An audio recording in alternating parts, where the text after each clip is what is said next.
Assalamualaikum warahmatullahi wabarakatuh. Teman-teman sekalian, coba saya ajukan satu pertanyaan dulu. Di sekitar kita, apakah semua orang yang pintar itu otomatis berperilaku baik? Faktanya, kita sering melihat orang yang cerdas secara akademik, namun dalam kehidupan sehari-hari justru kurang jujur, kurang bertanggung jawab, bahkan melanggar nilai moral dan agama. Dari sini kita bisa memahami bahwa pendidikan tidak cukup hanya mencerdaskan, tetapi juga harus membentuk iman dan akhlak.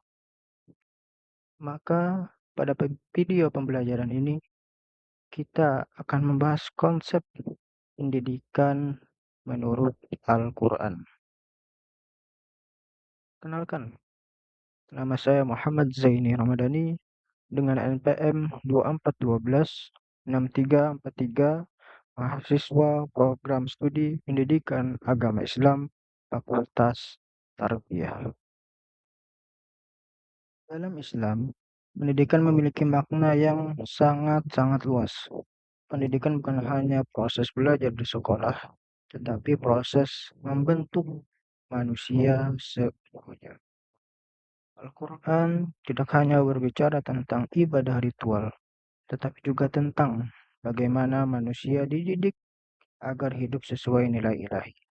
Dari sinilah lahir konsep pendidikan menurut Al-Quran yang menyentuh akal, hati, dan perilaku. Masuk ke pembahasan inti kita, yang pertama adalah pendidikan berlandaskan tauhid.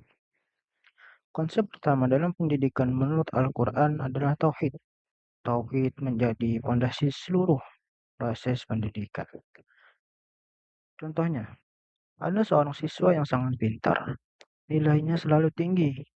Namun ketika ujian, ia terbiasa mencontek karena menganggap yang penting adalah hasilnya. Secara akademik ia sukses, tetapi secara moral dia gagal. Dalam konsep pendidikan Al-Quran, ini terjadi karena pendidikan tauhidnya lemah. Jika tauhid tertanam kuat, seseorang akan sadar bahwa Allah selalu mengawasi, kejujuran lebih penting daripada nilai, ilmu adalah amanah, bukan alat untuk curang. Yang kedua, pendidikan sebagai pembentukan akhlak. Al-Quran menegaskan bahwa akhlak adalah tujuan utama dari pendidikan. Ilmu tanpa akhlak justru sangat berbahaya. Contohnya, di media sosial, kita sering melihat orang yang berpendidikan tinggi tetapi mudah menghina, menyebarkan hoax, dan berkata kasar di kolom komentar. Ini menunjukkan bahwa pendidikan hanya menyentuh otaknya saja, tetapi tidak menyentuh akhlak dan hatinya. Konsep pendidikan menurut Al-Quran menuntut agar ilmu melahirkan sikap santun dalam berbicara, bijak dalam bersikap, bertanggung jawab dalam menggunakan teknologi. Yang ketiga, pendidikan mengembangkan akal, hati, dan amal. Al-Quran memandang manusia sebagai makhluk yang utuh, akal untuk berpikir, hati untuk beriman, dan jasad untuk beramal. Contohnya, ada siswa yang sangat aktif berdiskusi dan kritis di kelas, tetapi enggan membantu temannya dan kurang peduli dengan itu. Ini menunjukkan pendidikan yang kuat di akal, namun lemah di aspek sosial dan empati. Menurut Al-Quran, pendidikan yang ideal adalah yang mampu membuat peserta didik pintar berpikir, peka terhadap sesama, mau berbuat baik dalam kehidupan nyata. Yang keempat, pendidikan adalah tanggung jawab bersama. Al-Quran menegaskan bahwa pendidikan tidak hanya tugas di sekolah. Ada anak yang di sekolah diajarkan kejujuran dan disiplin, tetapi di rumah justru melihat orang tuanya berbohong dan melanggar aturan. Akibatnya, anak menjadi bingung, mana yang harus diikuti, teori di sekolah, atau contoh yang ada di rumah. Dalam konsep Al-Quran, keluarga adalah madrasah pertama dan keteladanan orang tua jauh lebih kuat daripada nasihat lisan. Konsep terakhir adalah pendidikan sepanjang hayat. Ada orang yang merasa sudah cukup belajar karena sudah lulus dan bekerja.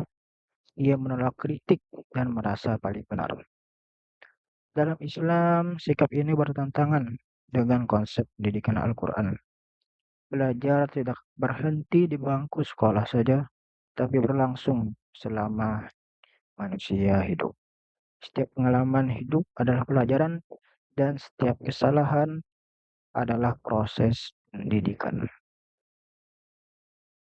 Sebagai kesimpulan dan penutup, konsep pendidikan menurut Al-Quran adalah proses pembinaan manusia secara menyeluruh yang berlandaskan tauhid, mengutamakan akhlak, mengembangkan akal, hati, dan amal, melibatkan keluarga, sekolah, dan masyarakat, berlangsung sepanjang hayat.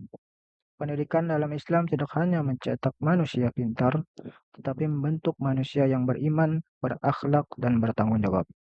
Semoga melalui materi ini kita tidak hanya memahami konsep pendidikan, tetapi juga mampu menerapkan dalam kehidupan sehari-hari. Demikian saya akhiri tugas video pembelajaran mata kuliah tafsir Tarbawi dengan judul Konsep Pendidikan Menurut Al-Quran. Yang terhormat Dr. Masrudin, MPDI. Assalamualaikum warahmatullahi wabarakatuh.